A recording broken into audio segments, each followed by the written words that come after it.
বিসমিল্লাহির রহমানির রহিম। তিরমিজি শরীফ হাদিস নাম্বার 2।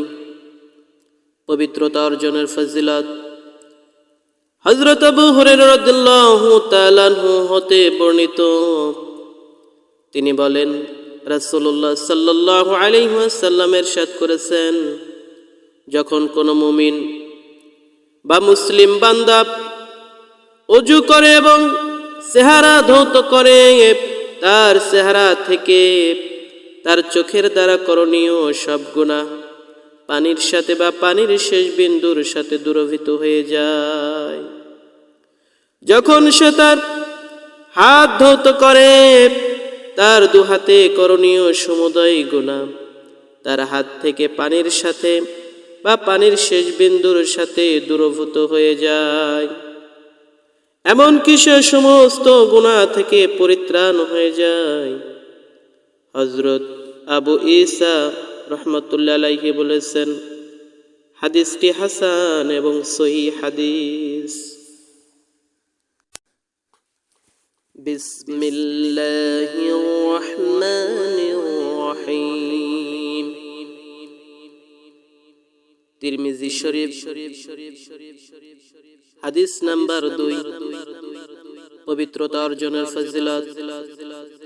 হযরত আবু হুরায়রা রাদিয়াল্লাহু তাআলা আনহু হতে বর্ণিত, তিনি বলেন, রাসূলুল্লাহ সাল্লাল্লাহু আলাইহি ওয়াসাল্লাম ইরশাদ করেছেন, যখন কোনো মুমিন বা মুসলিম বান্দা ওযু করে এবং চেহারা ধৌত করে, তার চেহারা থেকে তার চোখের দ্বারা করণীয় সব গুনাহ পানির সাথে বা পানির শেষ বিন্দুর সাথে দূরীভূত হয়ে যায়।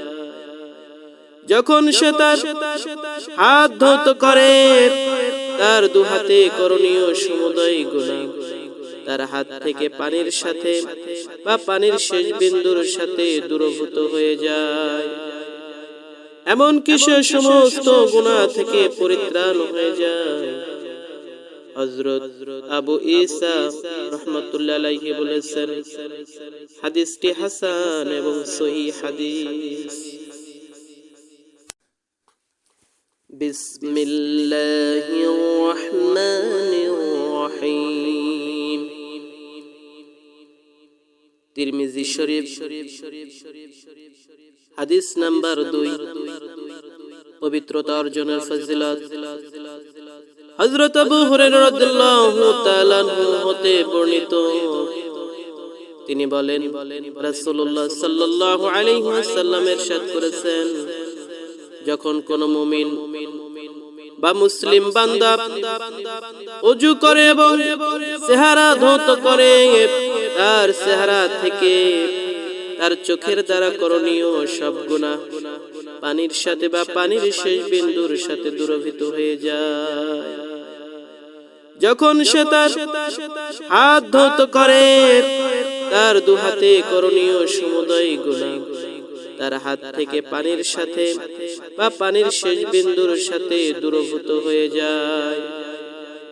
এমনকি সে সমস্ত গুনাহ থেকে পরিত্রাণ হয়ে যায়।